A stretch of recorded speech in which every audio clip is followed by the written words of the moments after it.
mereka hubungi saya lewat inbox atau nomor HP. Nomor HP saya sampai saat ini masih tetap itu, dan selama ini saya dihubungi lewat HP. Baik. Untuk donatur dari Posko Berbagi ini seperti apa? Ya tidak usah kita menyebutkan nama ya.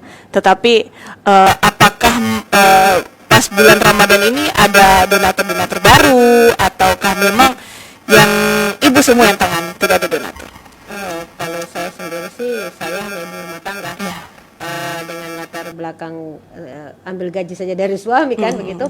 Jadi untuk donatur, kalau donatur baru yang mereka baca di Facebook, kalau tergerak biasa mereka langsung hubungi saya dan transfer. Kalau untuk donatur tetap ada sampai saat ini, mantan Kapolres kita, ya sampai saat ini beliau. Tapi untuk bulan Ramadan ini ada terus donatur baru tentunya. Seperti biasa donatur yang tiap-tiap Jumat. Iya. Sudah ada tiap hari. Oke. Nah, biasanya yang datang donatur ini apakah memang mereka menyumbang ya misalnya? Itu memang khusus pasien atau ada yang datang, saya minta tolong dong, ini uang saya tolong dibikinkan makanan untuk dibagi atau apa? Ya, ada juga. Atau ada tapi terbagi berarti yang khusus pasien, yang khusus untuk makanan Ya, memang berbeda. kan salah satu upaya saya untuk mendapatkan donasi dengan cara itu, saya sebarkan bahwa siapa tahu ada yang mau berbagi lewat posko saya, mau disebarkan kemana bisa saya adakan seperti pesan takjil atau apa ya, keuntungan buat pasien. Oh, baik, Iya. seperti itu. Seperti itu. Oke. Apakah ada tantangan tersendiri dalam proses membangun Posko Berbagi Bobo yang sampai saat ini pasti sudah besar dong namanya. Dulu kan pasti masih merintis, untuk mendapatkan donatur itu perlu kekuatan ekstra misalnya. Apakah ada tantangan tersendiri dalam membangun posko ini? Ya, kalau tantangan sih tiap pasien ada. Bukan hanya posko sih, setiap pasien, karena rata-rata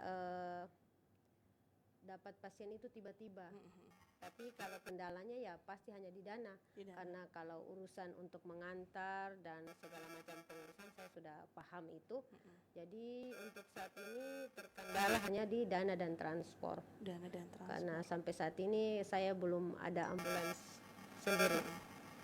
Berarti alhamdulillah juga di luar dari Rumah Sakit di Makassar, di Kendari, ibu juga mendapatkan support dari mereka. Ya, dari teman-teman di Makassar, dari teman-teman di Kendari.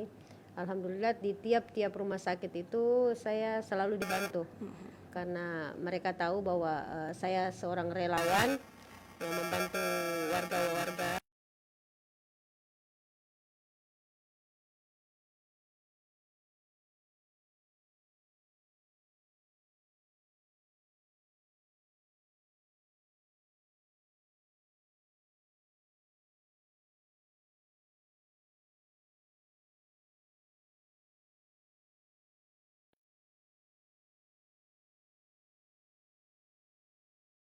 Yang kisah mungkin ibu bersama pasien-pasien itu yang sampai sekarang sulit untuk saya lupa gitu. Ada mungkin yang berkesan, mungkin bukan berkesannya, sedih, kebanyakan sedihnya mungkin. Apakah ada mungkin salah satu pasien yang sangat membekas begitu? Ya, karena tidak semua kita membantu orang yang sakit ini dia selamat. Karena rata-rata juga yang datang sudah dalam kondisi sangat-sangat prihatin. Sementara upaya yang kita lakukan tidak bisa semaksimal dan biasanya meninggal. Nah, itu yang sangat membekas. Ya, saya sudah sering mengantar pasien saya dalam kondisi mau menuju ke lillahi ta'ala. Jadi yang saya sangat membekas itu keluarganya pada saat pasien sudah mau pergi, mereka selalu panggil saya. Katanya harus ada Ibu Mei karena Ibu Mei yang mengurus, jadi istilahnya mereka Ibu Mei yang melepas. Jadi awal-awalnya sih agak-agak lain-lain begitu. Kita mau mengantar orang sakaratul maut ini kan belum pernah terpikir, tapi kita dihadapkan dalam keadaan itu, mau tidak mau harus. Berarti itu salah satu pengalaman yang Pahit. pahit. Ya, artinya begini, kenapa bisa begitu? Kalau bisa ditolong dari awal, Iya. itu yang selalu membekas. Jadi saya selalu kalau dapat yang dari kampung-kampung baru prihatin, saya selalu upayakan apapun itu. Sampai pernah mama saya dalam kondisi mau dioperasi, ada salah satu pasien dari kampung, saya lihat mama saya sebentar, saya harus pergi. Artinya mungkin sudah membekas hal-hal yang begitu kan. Jadi saya harus upayakan mereka dapat penanganan cepat. Baik. Berarti itu merupakan salah satu pengalaman yang mungkin tidak akan dilupa seumur hidup. Karena memang menjadi seorang relawan itu sebenarnya tidak digaji. Kita harus rela, tetapi pahalanya luar biasa, dan pengalamannya itu bukan cuma pengalaman yang baik karena kita menolong, tetapi memang ada sedih yang kayak saya maunya tidak seperti ini, tapi kok Allah menginginkan seperti ini, ya kita kayak diajar untuk bahwa kita harus bisa menerima yang tidak sesuai dengan yang kita inginkan. Kayaknya itu kalau jadi relawan agak sulit ya. Padahal kalau dibilang berbeda sama yang misalnya yang bukan relawan kayak pegawai negeri, mereka ada tuntutan kerja, tapi kita relawan kayak kayak semua dari hati gitu ya. Masya Allah. Saya yakin pahala dari Ibu Melani ini sudah menumpuk banyak ya, menolong banyak sekali pasien-pasien di luar sana. Tapi pesan dari suami, lakukan kebaikan dan lupakan. Jadi jangan hitung-hitung. Lakukan saja apa yang bisa kau lakukan dan lupakan kebaikan itu. Itu pesan suami. Ini yang unik. Ini juga yang buat saya penasaran. Dulu waktu buat posko berbagi ini seperti apa sih minta restu ke suami? Karena kan ada juga beberapa suami yang mungkin kalau kita ingin, saya mau kerja misalnya, oh tidak, di rumah saja urus anak gitu kan. Ini tidak menghasilkan apapun misalnya ya, uang misalnya materi. Bagaimana cara minta restunya ke suami? Memang agak berat. Di mana-mana kan kalau ditinggalkan agak berat, apalagi urus orang kan. Cuman saya berupaya supaya suami yakin dan anak-anak bahwa ini demi kebaikan. Memang tekad juga sudah dari hati. Pada saat saya lakukan itu pelan-pelan, apa yang saya rasakan kan saya penyakitan dari lahir, lambat-lambat hilang. Jadi itu yang saya yakinkan, alhamdulillah. Suami restui karena memang dampaknya itu sangat luar biasa. Anak-anak sehat, tidak pernah lagi sakit-sakit. Itu sih yang saya harapkan. Saya membantu orang, kembalinya lagi kita mendapat perlindungan dari Allah. Karena kata Bapak, jika kita membantu orang dan melancarkan urusan orang, insya Allah apapun yang kita lakukan di samping berkah, semua akan dilancarkan. Masya Allah, betul, saya setuju sekali itu. Karena semakin kita persulit orang ya, pasti kita kalau mengurus sesuatu pasti akan disulitkan juga. Begitu juga sebaliknya kan. Kita tidak menutup mata bahwa semua kita punya hidup ini ada kendala. Iya, betul. Tapi selama saya ada kendala, alhamdulillah selalu ada jalan. Itu yang mengapa sampai saya terus tekuni ini, kegiatan ini. Karena saya lihat rata-rata orang cepat bosan kan, karena dia pikir tidak dapat uang. Iya, betul. Buang-buang waktu, buang-buang tenaga. Tapi memang saya dalami pekerjaan ini dengan betul-betul apa arti itu kata rela, rela dan ikhlas. Masya Allah. Memang sulit sih, tapi bisa. Jangankan untuk menjadi relawan ya, kita mungkin melakukan tugas kita di rumah saja itu pasti lelah. Berat ya. Apalagi menjadi relawan yang kita bukan mengurus 3 kepala tapi lebih dari itu ya. Apalagi kalau ada pasien sakit, belum lagi kita ngurus keluarganya, kita memberi support juga keluarganya. Padahal secara tidak langsung kalau misalnya ada pasien yang misalnya tadi ada yang meninggal, kita harus bisa mensupport keluarga dari pasien. Sedangkan kita juga sebenarnya butuh support. Nah gitu. Nah ya kalau yang seperti itu biasanya seperti apa Ibu Melani? Saya pernah punya masalah dengan suami atau anak dalam lingkup keluarga, terus saya dituntut harus profesional dan bekerja. Itu sangat-sangat luar biasa. Tapi biasa saya diamkan, saya istighfar, saya berdoa, ya Allah semoga masalah yang saya hadapi bisa dilancarkan dengan cara saya menolong orang. Iya. Dan alhamdulillah sampai saat ini lancar-lancar, setiap ada masalah alhamdulillah bisa saya hadapi. Itu sih. Itu berarti memang tidak segampang itu Ya, sebenarnya jadi relawan. kita mengendalikan emosi Iya. itu sangat-sangat Sulit lah. sulit, iya. Apalagi kan kalau seperti yang saya katakan tadi, ada yang meninggal, kita juga harus tidak boleh nangis karena ada keluarganya yang harus kita beri support, sedangkan kita juga ini harus butuh sandaran. Pasti kalau ada pasien yang meninggal kan pasti kita kayak merasa apa ya, sebenarnya bukan gagal sih, tapi kayak merasa kecewa Sedih, dengan diri karena sendiri. setiap pasien yang saya dampingi saya sudah anggap seperti keluarga. Apalagi pasien-pasien anak yang tiap malam tiap dia rewel di rumah singgah saya harus gendong, harus dia tenangkan. Jadi pada saat dia tidak tertolong kayak ada sebagian yang hilang. Iya. Dan itu saya rasakan. Mungkin karena naluri seorang ibu ya. Iya, betul. Jadi kalau dapat pasien anak yang sudah parah terus tidak bisa tertolong walaupun kita sudah upayakan, itu sangat-sangat membekas. Baik. Iya. Berarti memang apa ya? Kalau dapat pasien misalnya ini terus Ibu Melani tahu bahwa ini cukup riskan, misalnya harus dibawa ke Makassar atau di Kendari dengan jarak yang cukup jauh, dan juga melihat penyakitnya yang sudah parah. Tapi Ibu Melani masih mengusahakan. Ya, masih. Karena saya lihat orang tua dari pasien, misalkan pasien anak, mereka sangat berharap bahwa anaknya masih bisa sembuh. Iya. Jadi saya tidak mau kecewakan harapan mereka. Jadi saya antar kemanapun ini anak bisa ditangani, artinya ibunya bisa tahu bahwa betul-betul saya perhatikan. Bahwa sudah dicoba. Ya, sudah dicoba. Jangan kita putus asa sebelum mencoba.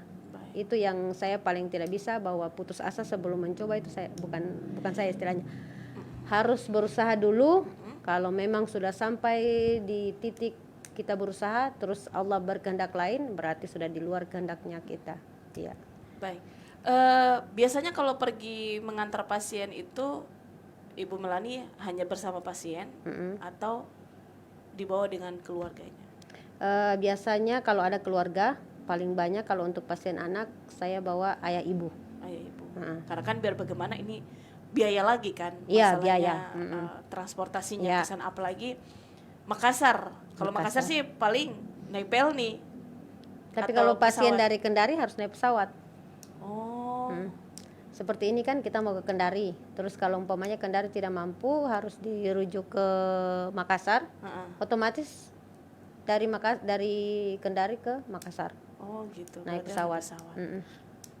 Baik, berarti kalau bawa ke sana memang sudah disiapkan tempat tinggal atau memang Iya. tidur di rumah sakit atau? Dulu itu waktu belum terlalu banyak kenalan saya di Makassar, saya masih kontrak.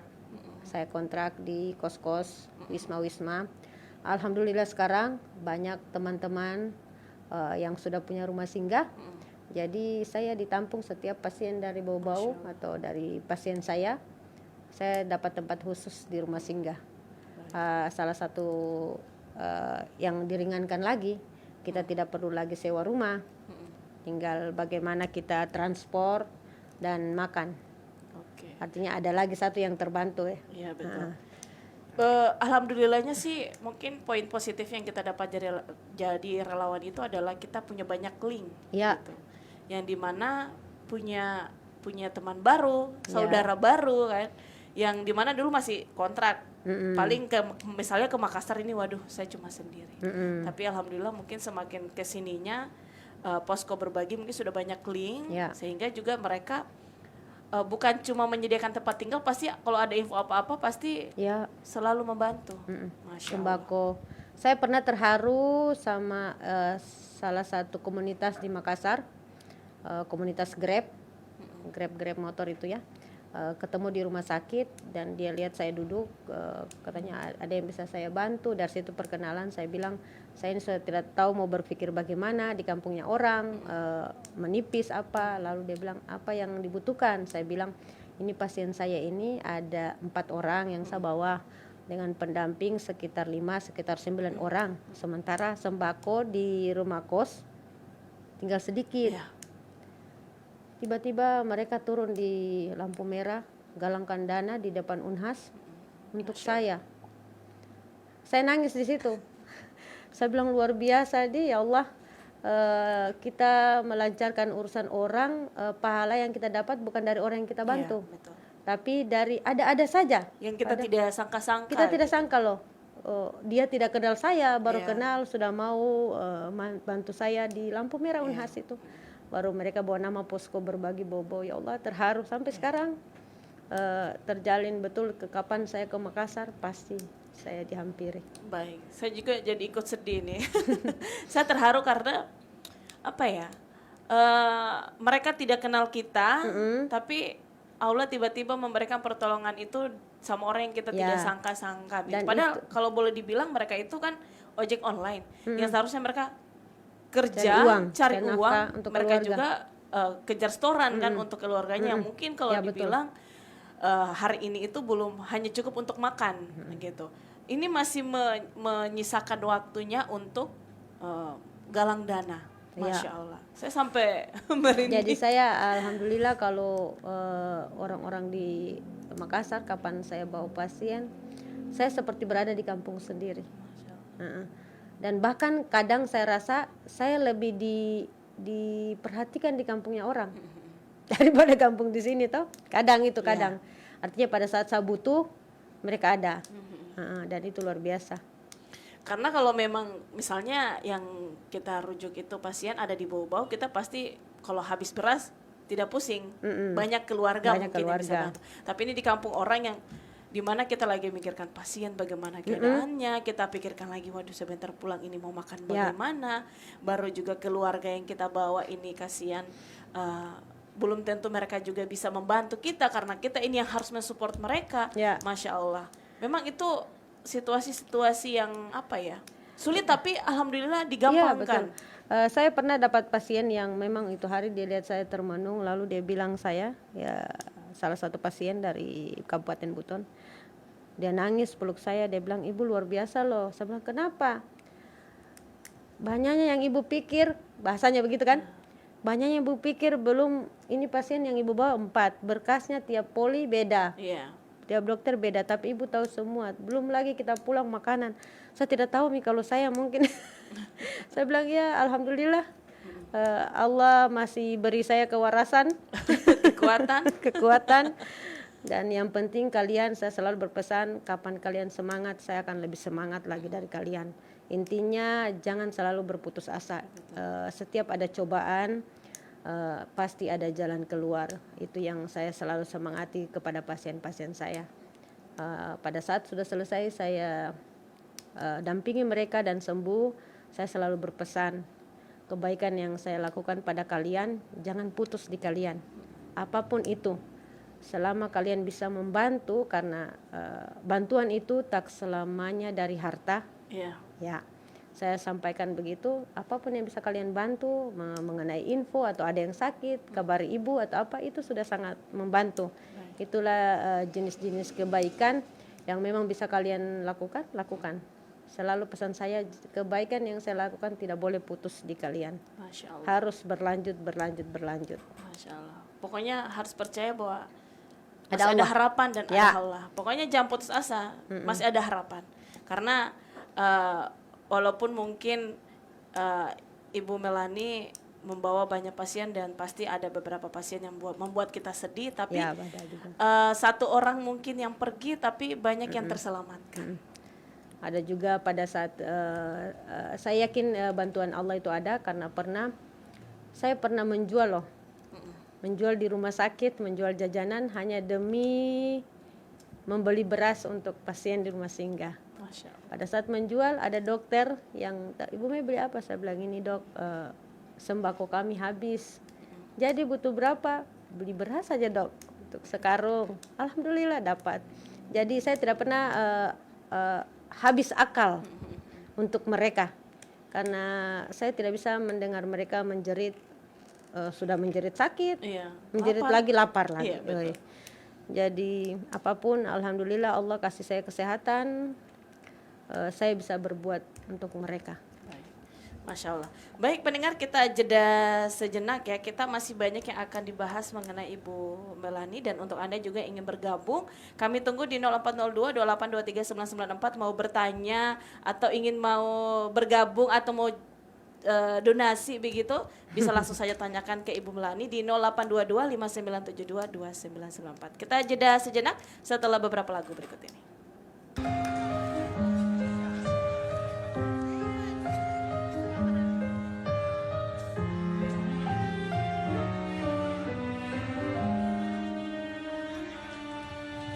Tak ada rasa takjub selain padamu, karena mencintai dan ku dicintai.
Baik pendengar, masih di Mozaik Ramadan ya, untuk kita di sesi kedua terakhir ya. Masih banyak pertanyaan yang ingin saya tanyakan ke Ibu Melani. Ini masalah keluarga. Tadi alhamdulillah juga Ibu Melani mendapatkan support dari suami. Alhamdulillah suami juga memberikan dukungan full 100% untuk melakukan hal-hal kebaikan. Nah, bagaimana cara Ibu Melani membagi waktu antara pasien ya, urusan di posko dan juga keluarga, suami dan juga anak? Oke. Dulu sih agak-agak ribet karena anak-anak masih kecil ya. Ya. Alhamdulillah sekarang anak-anak sudah tumbuh dewasa dan mereka mulai paham kesibukan ibunya dan suami juga. Jadi kadang itu tiap bulan kalau saya, kan daerah jangkauan saya Sultra. Jadi kalau ada pasien yang dijemput di Bau-Bau atau Buteng atau Busel, bisa pulang ketemu suami. Kayak ini kan pulang dulu, besok sudah bawa pasien, ya begitu. Jadi istilahnya keluarga sudah paham bahwa saya tiba berangkat, istilahnya mereka begitu. Tiba Kadang berangkat. mungkin di rumah hanya 2 jam mungkin Ya, ya. pernah 2 jam saja. Waktu bawa pasien dari Kendari mau diberangkatkan lewat kapal Pelni karena saat itu pasien tidak bisa naik pesawat. Jadi saya bawa dari Rumah Sakit Bahtera Mas lewat darat, tiba di Bau-Bau jam 3 ya. Kapalnya berangkat jam 5. Jadi hanya 2 jam, Hanya 2 jam di ketemu rumah. keluarga, ketemu suami, sudah harus ke Makassar lagi. Jadi waktu-waktu begitu sudah terbiasa. Bagaimana menjelaskan ke anak-anak bahwa pasti mereka sekarang sudah mengerti, tapi Ya. butuh penjelasan. Oh, kalau dulu saya tidak menjelaskan dengan bahasa.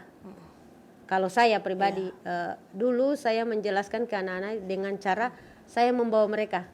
Jadi anak bungsu saya dulu waktu masih ikut sebelum sekolah, selalu saya bawa ke Makassar, kemana anak bungsu saya. Artinya mungkin kalau saya menerangkan lewat bahasa, mereka kurang paham. Iya. Jadi rata-rata anak-anak saya ajak, ini loh kegiatan ibu, ini loh kegiatan ibu. Jadi alhamdulillah mereka lihat sendiri dan dari situ dia pahami. Iya. Tapi memang sih kalau kita menjelaskan itu kayak mungkin anak-anak, bukan cuma anak-anak ya, mungkin juga keluarga. Kalau mereka mungkin dijelaskan pasti untuk apa bikin capek-capek. Tapi kalau mereka mungkin kita memberikan contoh atau kita mungkin langsung terjun langsung juga sama anak-anak, pasti mereka ternyata seperti ini kita. Jadi mereka juga bisa terbiasa juga. Dan saya salah satu ibu yang mengajar anak-anak itu tidak dengan bahasa, langsung dengan contoh. Bahwa kita berbagi, ini loh dampaknya, ini loh dampaknya. Jadi memang dari dulu saya mengajarkan anak-anak itu bukan dari bahasa, dari tindakan langsung. Ikut serta mereka dalam setiap kegiatan. Baik. Kalau tadi kita sudah bahas ya masalah donatur, alhamdulillah sekarang itu banyak donatur tetap, ada juga donatur baru yang tidak seperti awal-awal waktu posko ya dibangun. Sekarang itu ya sudah lumayan terbantu lah ya. Nah, bagaimana support dari pemerintah daerah? Harus jangan usah dibahas. Tapi kalau tidak mau dibahas juga nggak apa-apa kok. Tapi sebenarnya mungkin harapan saya saja ya, harapan saya bahwa suatu saat bisalah bantu saya satu kali saja. Iya. Baik. Saya butuh support pemerintah. Saya tidak menutup mata bahwa memang saya sangat-sangat butuh support dari pemerintah dalam hal kendaraan saja. Sudah 4 tahun saya bermohon disediakan ambulans. Itu saja harapan saya. Oke. Sebenarnya sih mungkin bukan cuma semata-mata supportnya itu masalah uang aja ya sebenarnya, tetapi memang ada dukungan-dukungan seperti tadi mungkin disiapkan mobil atau mungkin juga ada dukungan-dukungan yang lain yang dimana memang akan dibutuhkan mungkin nanti. Tapi semogalah pemerintah bisa secepatnya mengabulkan ya. Amin, ini kita tidak tidak serta-merta menjelaskan kalau kita tidak disupport ya, tetapi harapannya Harapan, dari Ibu Melani insya Allah. bahwa insya Allah pemerintah tidak menutup mata, siapa tahu bisa secepatnya dibantu sama Iya, ambulans. amin, amin. Karena biar bagaimana kan tidak segampang itu ya kalau misalnya pasiennya tadi Ibu Melani bilang pasiennya dari pelosok, terus mau dibawa bagaimana kalau tidak ada ambulans kan? Transport. Saya pernah bawa pasien dan naik mobil open cup, sama saya rental. Jadi tidak ada fasilitas ambulans saat itu. Jadi saya pakai apa yang bisa saya gunakan supaya bisa dievakuasi pasien secepatnya. Pasien yang paling jauh sampai saat ini di mana? Binongko, Siampu ya. Si Binong Bu Wakatobi. Wakatobi. Iya, Binongko Wakatobi. Bagian ujung kan? Kan Wakatobi, Wanci, Tomiya. Wanci, Tomia, Binongko sudah ada Kalidupa. pasien. Kalidupa belum. Saya belum Binongko. sampai Berarti Kalidupa. bagian ujung ya. Jadi itu Binongko. lewat apa? Lewat speed ya, Lewat naik speed, kapal. Ya, biasanya saya ke Wanci. Dari Pasar Wajo naik kapal cepat ke Wanci, nanti dari Wanci baru naik kapal speed Baik. ke Binongko. Bagaimana cara menghadapi omongan-omongan di luar? Pasti Dulu ada. sih, dulu Karena sih kan aja. di kalau keluarga sih pasti sudah ngerti ya bahwa ini pekerjaan saya relawan. Yang dimana harus menebar kebaikan gitu. Nah, yang bukan keluarga kan Ya. pasti ada omongan ngapain tidak digaji misalnya apa. Dulu awal-awal sih, banyak netizen. Bahkan ada yang sampai pernah bikin saya nangis. Tapi alhamdulillah saya menghadapi dengan hati kepala dingin, hati apa? Saya bilang ini tantangan loh. Bagaimana upaya saya, usaha saya agar mereka ini dari menghina bisa mensupport. Caranya saya terus aksi di Facebook bahwa ini tindakan saya. Saya selalu posting di Facebook. Awal-awalnya juga ada juga yang netizen yang bilang bikin kebaikan kok posting-posting. Saya pernah ke Ustadz, saya bilang Ustadz apa hukumnya ini? Apa yang saya lakukan ini? Apakah ini dalam bentuk ria, dosa atau apa? Tolong, karena saya butuh siraman rohani lah soal itu. Lalu Ustadz bilang tidak kok. Kamu berbuat itu untuk kebaikan. Dan kamu memposting itu bukan dari harta kamu, tapi dari harta hamba-hamba Allah. Dan itu bagus. Orang yang sombong itu jika dia punya harta pribadi, terus menyebarkan, itu yang baru ada kategori ria. Tapi kalau ibu kan tidak. Ibu memposting bantuan dari hamba Allah, dan itu wajib. Alhamdulillah dari situ saya tambah kuat dengan cara memposting semua kebaikan apa yang saya lakukan dengan membantu orang, saya posting. Dan alhamdulillah sekarang tidak ada lagi. Lambat laun hilang di telan bumi. Sebenarnya juga tujuannya memposting itu supaya mengajak juga, atau juga mungkin ada kenalannya, mungkin keluarganya yang sakit. Oh, kemarin saya lihat postingan misalnya tuh, coba kita hubungi ibu ini. Sebenarnya itu tujuannya juga, bukan tujuannya karena saya habis menolong orang kan ini. Tiap-tiap orang berpikiran beda-beda. Dan kalau yang berpikir begitu sih menurut saya dangkal ya, karena dia hanya berpikir bahwa sombong mentang-mentang sudah membantu, padahal sebenarnya tujuannya itu kalau kita tidak posting tidak mungkin orang tahu posko berbagi. Betul. Begitu. Tidak, pasti orang berpikirnya kan posko berbagi itu hanya untuk misalnya berbagi kalau bulan puasa, atau mungkin kita punya rezeki lebih, minta tolong dong dibagi dijadikan makanan misalnya gitu. Itu mungkin pada umumnya orang taunya itu. Tapi sebenarnya kalau dengan adanya postingan, oh ternyata bisa membantu pasien-pasien anak-anak yang butuh bantuan, atau orang-orang yang punya penyakit tapi kesulitan ekonomi, bisa menghubungi ini. Nah, itu sebenarnya tujuannya kalau diposting. Seharusnya masyarakat tidak sedangkal itu sih pola pikirnya. Harusnya mereka itu lebih kenapa kita kalau tidak perlu bantu uang sebenarnya. Menyebarkan informasinya itu sudah salah satu membantu. Dan alhamdulillah semenjak ini sudah 3 lebaran ada loh hamba Allah yang zakatnya disalurkan lewat saya. Karena dia pikir banyak kaum duafa dan yatim piatu. Karena mereka pikir selama ini kan mereka salurkan, mereka tidak lihat langsung. Jadi pada saat kenal saya, mereka langsung ke saya dan langsung membagikan.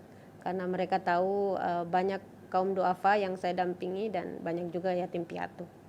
Jadi sudah 3 tahun ada beberapa hamba Allah yang salurkan zakat lewat posko berbagi Masya Allah. atau membayar fidyah ya lewat posko berbagi. Oke, ini juga yang saya mau tanyakan.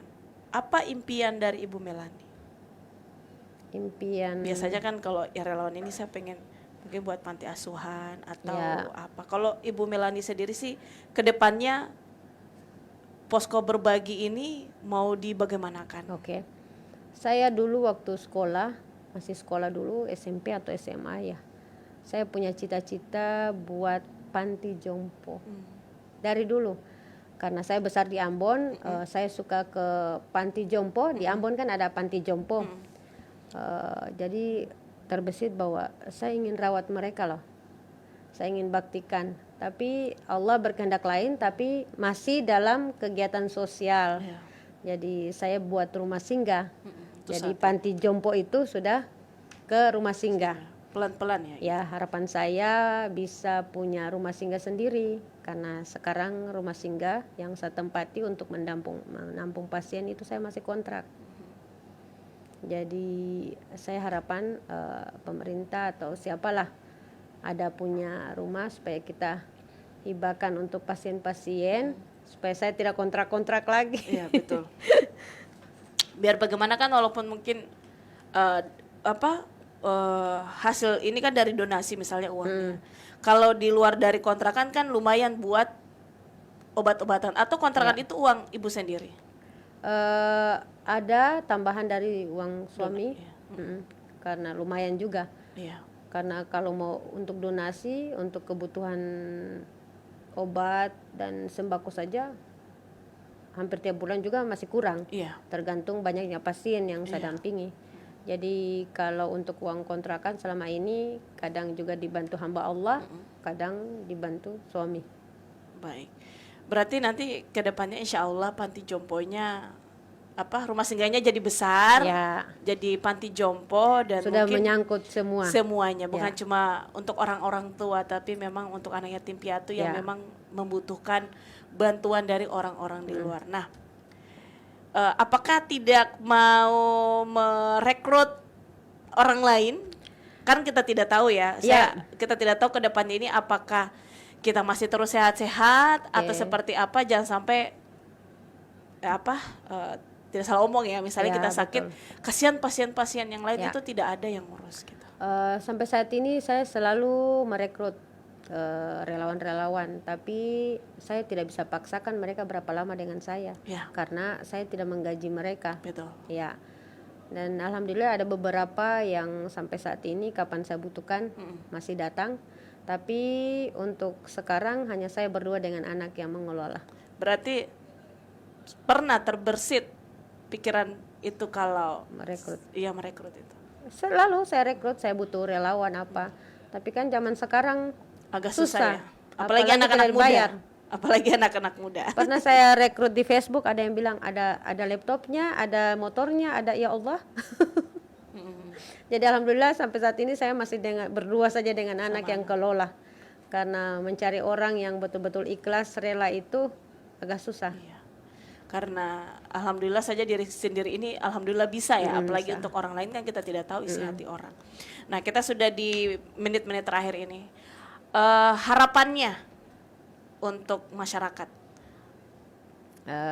Harapan masyarakat ya soal kepedulian, karena zaman sekarang saya lihat kepedulian terhadap sesama itu agak sudah mulai pudar. Jadi marilah kita saling peduli, karena kita hidup di dunia ini tidak akan lama. Jadi luangkanlah waktu untuk saling peduli kepada orang yang membutuhkan. Insya Allah akan berkah di kehidupan kita dan semuanya. Masya Allah. Ada lagi yang mau disampaikan mungkin terkait posko berbagi mungkin?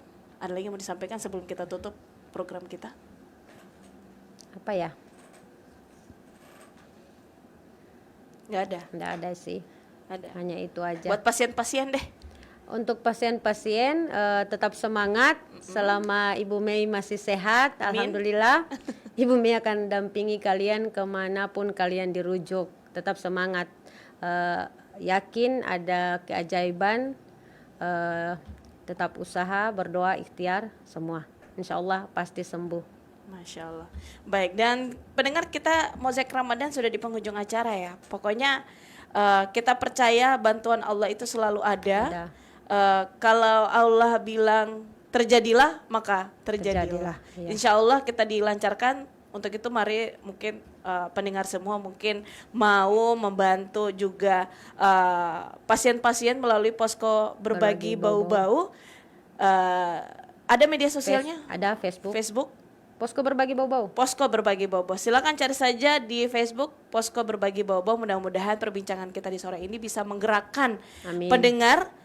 Kayaknya daripada mungkin uangnya lari di mana-mana ya. Mumpung bulan puasa, marilah kita sama-sama. Tidak meminta banyak sebenarnya. Kepeduliannya saja seperti apa, kan namanya juga kita membantu.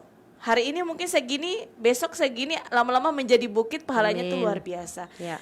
Alhamdulillah sangat menginspirasi sekali kisah perjalanan dari Ibu Mei ini buat kita semua menjadi pelajaran hidup.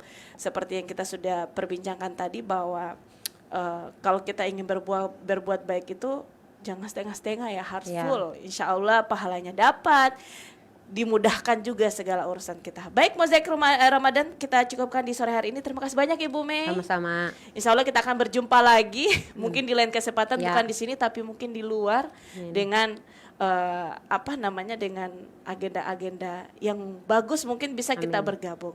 Baik, selamat sore. Saya pamit. Wabillahi taufiq wal hidayah. Wassalamualaikum warahmatullahi wabarakatuh. Waalaikumsalam warahmatullahi wabarakatuh.